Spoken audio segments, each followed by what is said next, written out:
I'm Sue Smith, I'm the Returning Officer and the Local Returning Officer for Cherwell.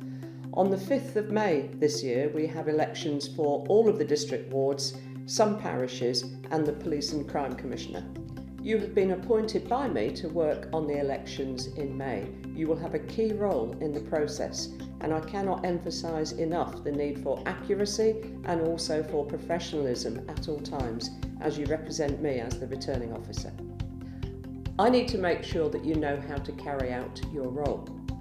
You are required to watch this video and then to complete a short online questionnaire. Watch this video carefully. All of the information you need will be in it. So once again, thank you for agreeing to work for me, and I hope everything goes smoothly for you on the 5th of May. Hello and welcome to the elections training video. Today we're going to be covering 6 subjects. Please pay close attention to this video, as at the end we'll be asking you to complete a short questionnaire. But don't panic, you'll find all the answers to the questionnaire in this video. So what will we be covering? In part 1 we shall briefly talk about all the things leading up to polling day and what you can do to prepare yourself. In part 2 we shall go inside a polling station, look at how it's set up and where to place those important notices. In part 3 will be a practical session. We will look at setting up a polling screen, sealing your ballot box, ballot papers, corresponding number lists, polling station register and absent voter lists. In part 4 we will see basic interaction between a voter and you, the polling station staff, and also how to deal with a tricky customer. In part 5 we shall look at some of the things going on around the polling station and how to manage them, such as tellers, visits from inspectors and the returning officer. And finally, in part 6 we shall go through the procedure of closing down your polling station and filling in the paperwork that needs to be completed before you can set off to hand in your ballot box.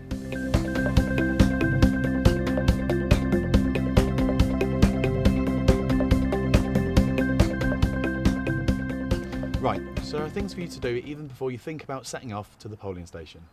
Firstly, make contact with the people you are working with on the day. You should have received a letter from the elections team. In the letter it will give you the name and contact details of who you'll be working with. If these change, we'll write to you again with new details. Make contact with your colleagues as soon as possible to arrange how you'll be getting to the polling station on the day. We encourage staff, where possible, to car share, and the presiding officer is paid a fee to take themselves and the poll clerks to the station. We won't normally pay the poll clerk for their travel unless we've agreed this in advance. Presiding officers, it's your responsibility to establish contact with the key holder of the station you'll be based in. On your appointment letter, you will be given the name and contact details of this person. We advise that you make contact as soon as possible to discuss arrangements, for example, unlocking the building or picking up the key to open the station you are in, how the heating works and what to do in an emergency. If you cannot get hold of your key holder for whatever reason, please contact the elections team for assistance. Confirm what facilities your polling station has. It may be that they have a microwave so you can heat up some food, or you may need to be supplied with pound coins for the heating. It is always good practice to make your poll clerk aware so they can prepare themselves as well. Also, you can decide who's going to bring the coffee, milk or wine gums. Presiding officers will need to ensure they have booked to attend a ballot box collection session. If you haven't already done so, call the number on your screen now to book a slot with our elections team. Well, once you've completed this video and survey, of course. The session will include a briefing and you'll be required to check the contents of your ballot box.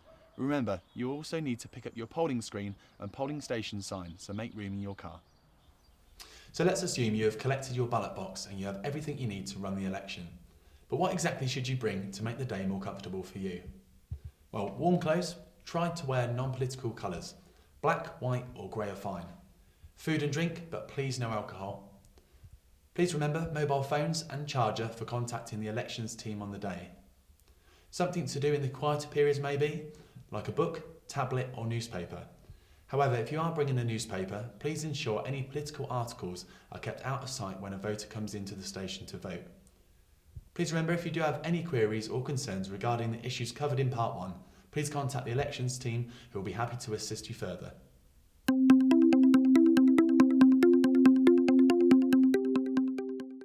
So, I'm now stood outside a typical polling station. Let's take a look at what signage is outside. Take note of where outside signage is placed. Each polling station will be different, so take a look around and decide where they should be positioned. Now we're walking through the front entrance and we can see the arrows which are guiding us to the polling station. Also at the entrance we can see the opening times and the disabled access. What's the weather like? Is it going to be raining? Well, most likely. When your inspector comes round, let them know and don't be afraid to ask for a mop, wet floor sign or anything else you might need. Before we take a look at where the internal notices are going to be displayed, it is important to remember that we are using someone else's building. Therefore, check with the key holder or your paperwork supplied by the elections team to see if there are any building notes. For example, you may not be able to stick any notices to the walls because it may harm the paintwork, so you may need to address this before you even set foot in the building. When picking up your ballot box, you'll have a ballot box contents list, which will include everything you need to run the station effectively. So let's look at the signs that need to be displayed. Number 1. Guidance for voters. Number 2. Notice of poll. There will be 2 per election type. Number 3. How to vote notice for inside the booths. The only notice to be displayed within each polling booth is the one that provides information on how to mark the ballot paper at this election. No other notices are to be displayed in the polling booth. Number 4. Enlarged ballot paper. When handing out the ballot paper, advise the elector to vote for how many candidates the ballot paper says. Number 5. Collect ballot papers here. Number 6. No photography. Number 7. No mobile phones. Number 8. No smoking. Make sure that there is no material that might be construed as supporting the views of any party or candidate involved in the election displayed in and around the premises. If any such materials are found, they must be removed or covered up. The layout of the room is important. Poor layout could cause confusion to the voter. Therefore, when setting up, ensure to walk the route of the voter and see whether the layout works. A few things to consider. Is the ballot box accessible for all voters? Are the signs and notices pointing in the right direction? Can a wheelchair user easily get around the polling station? Are the polling booths set up correctly? We shall cover this later. Are the polling booths positioned in the correct place, or is there a more suitable location with better lighting? If you are working in an area with a high electorate, it is likely you could be working in a double station. This is where 2 sets of polling station staff will be based in the same building but will be responsible for different streets within the area. You will be provided with a list of streets that will assist the voters in being directed to the correct area to cast their vote.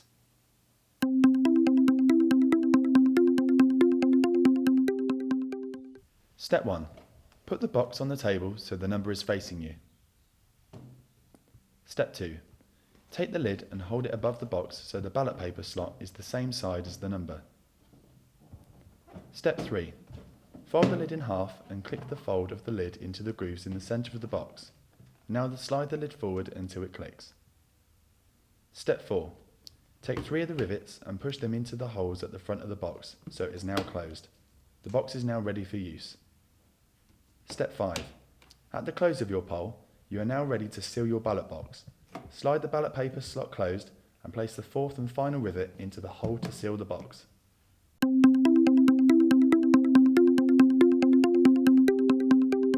Step 1. The booth is on wheels so it will slide out the box. Remove by pulling on the fabric handles. Leave plenty of room for assembly. Step 2. Holding the handles and supporting the booth, rotate until the wheels are facing upwards. Step 3. Undo the buckle by pressing the red button. Open out the first section. Step 4. Rotate the catch and raise the writing table. The edge of the writing table will engage with the cross rails. Step 5. Repeat instruction 4 on the other sections as they are opened out.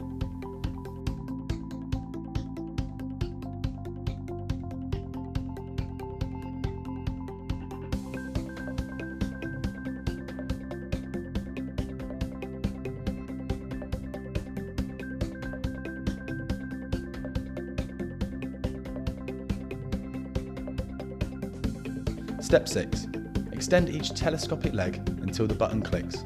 Push the leg back in position so that it cannot be pushed in again accidentally. Step 7. Leaving plenty of room, lower the booth until it is lying on its side. Raise the booth to its working position. This is where you may require assistance from your poll clerk. Step 8. Rotate visors to their vertical position. Step 9. If necessary, use the adjusters at the bottom of each leg to level the booth. Step 10. Give the booth one final check to make sure that all the shelves and leg buttons are properly locked.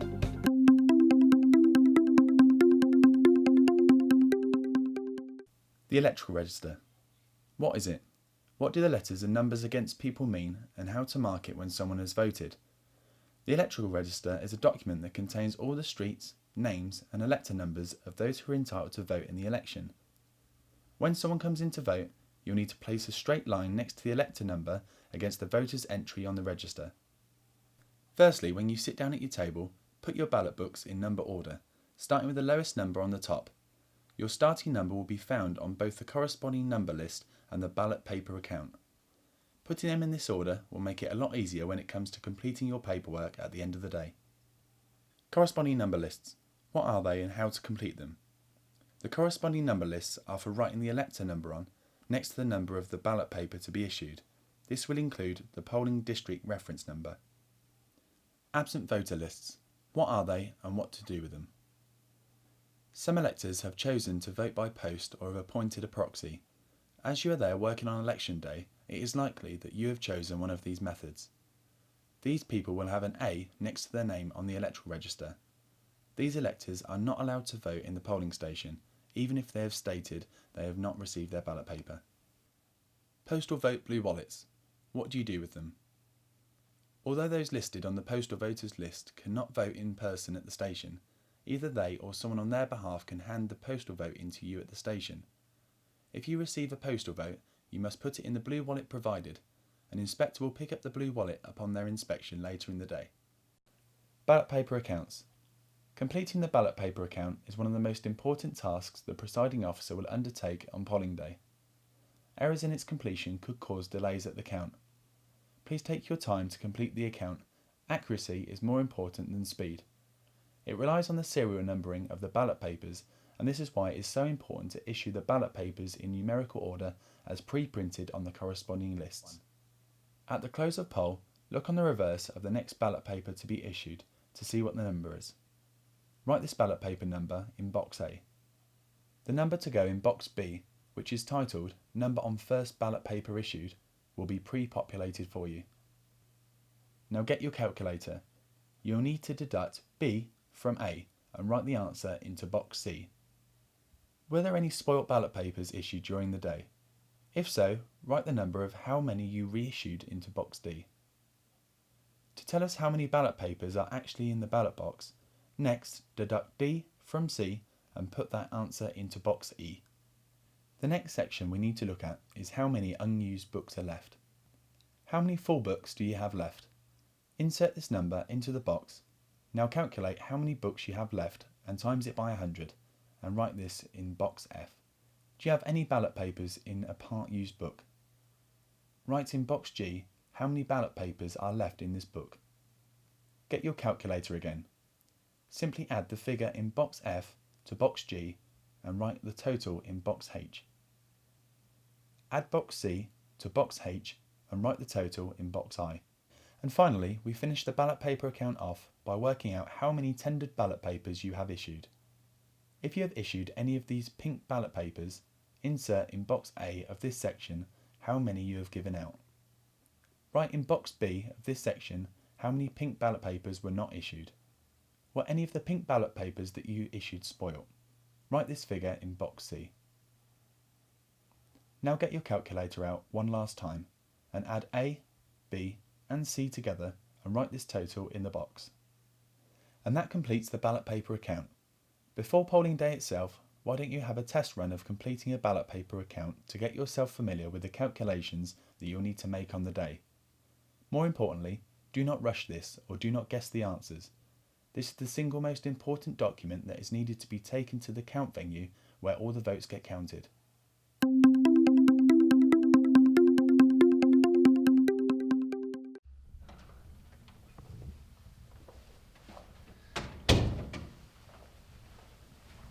Hello, I'm here to vote. Good morning. Can you confirm your name and address? Yeah, Fred Bloggs, 1 High Street.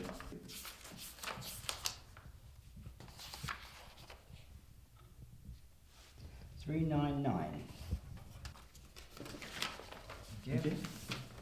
There you go. If you'd like to go, take it to the booth and then bring it back and put it in this box.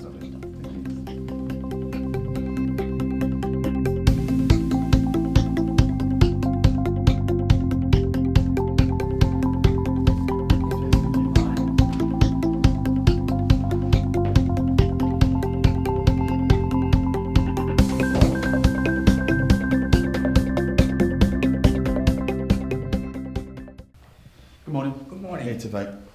Can you confirm your name and address, sir, please? Yeah, Fred Bloggs, 1 High Street.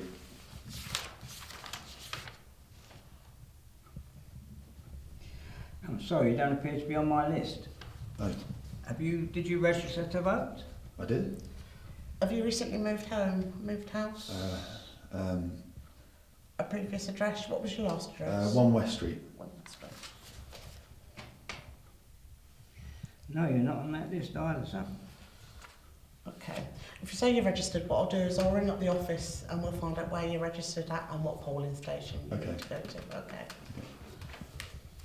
In this instance, the presiding officer made a call to the elections department. It turns out that the voter was actually registered at his previous address. However, his previous address came under a totally different ward and parish. Therefore, the presiding officer was able to obtain the actual polling station address for the gentleman and send him on his way. This is of course just one scenario. If you find yourself in a similar situation, it's always best to check with the elections department. It is possible that the elector hasn't registered, and in that case you will need to inform the voter so they can register in time for the next elections. But before stating this to the voter, it's always best to check. In the event of any error found during the day, such as a person being omitted from the register due to clerical error or misspelling of names on the register, you'll have an errors on the register form so that you can keep record of any errors.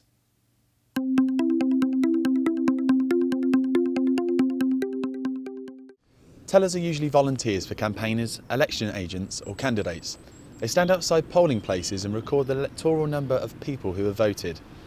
By identifying electors who have not voted and relaying this information to the campaigner, agent or candidate, tellers play an important role in elections and referendums.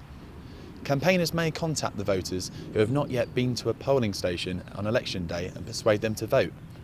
There should be no more than one teller at a polling station for each campaigner, agent or candidate at any time. Where a polling place contains more than one polling station with separate entrances, it may be appropriate for there to be tellers at each entrance, but no more than one per campaigner, agent or candidate.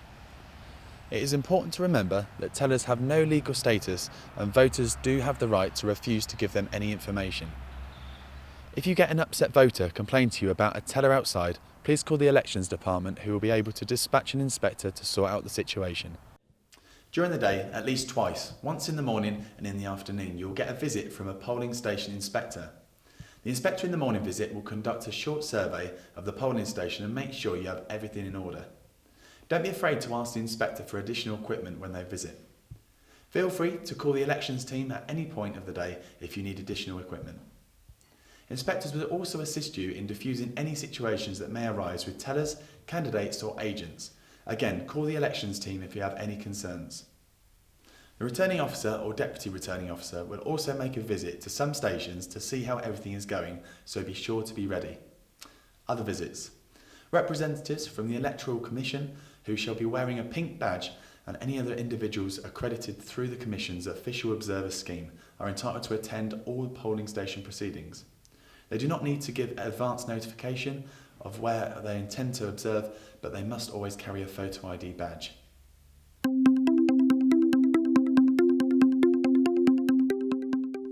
Okay, so we're nearly there. It's almost 10 p.m, the close of poll, and there are just a few more things to do. Although the close of poll is 10 p.m, any eligible electors who are in the polling station at 10 p.m must be allowed to vote. In the event of any queues at the polling station, call the elections team as they will be able to dispatch some assistance to you. Make sure nobody joins a queue after 10 p.m. Those who are in the queue can be issued with a cloakroom ticket. In addition to the presiding officer and poll clerks closing down the station, others can be present, such as the candidates, election agents and polling agents, police officers, electoral commission representatives and accredited observers. Poll clerk, it can be your responsibility to take down all of the signs and tidy the room and ensure it is returned to its original state. Presiding officer, you now have a very important and crucial task of completing the paperwork. Although you may want to get your ballot box delivered to the count venue or drop-off point as quickly as possible, take care when filling in the paperwork. It is far more important to be accurate than fast. Amongst your paperwork, you will have a close of poll packing instructions. Make sure you pack away all the documents in the right sack according to the instruction sheet. When leaving, make sure to clean the polling station and remember to return the key to the key holder as to any previous agreement. Right, everything is packed up and you're ready to go. Make sure you remember where you need to drop off your ballot box. When you picked up your ballot box from the elections team, you would have had a piece of paper in your pink folder telling you where to drop everything off. If you're unsure about where to take your box, you must contact the elections team immediately, as there may be a man with a clipboard stood in the rain at a drop-off point waiting just for you. You'll be provided with a polling station staff handbook. Please take some time to read through the handbook prior to polling day. You'll also find it useful during polling day. It contains a lot of helpful information, such as prescribed questions. Please read through the appendix in the handbook for further information on when to ask the prescribed questions. Health and safety and security at the polling station. The pink folder also covers health and safety information for you to read through. Anonymous voters. To protect them from harm, some electors will be registered without reference to their name or address. They will have what is called an anonymous entry in the register, which will consist of their elector number and the letter N. Some of these electors may also have further letters that qualify their eligibility to vote at certain elections. More information regarding these and all other aspects of polling day can be found in the polling station handbook. Thank you for watching this training video for election staff. The next step is to complete the survey, then it's on to polling day itself. Always remember, if you have any questions or concerns, call the elections team. Thanks for watching.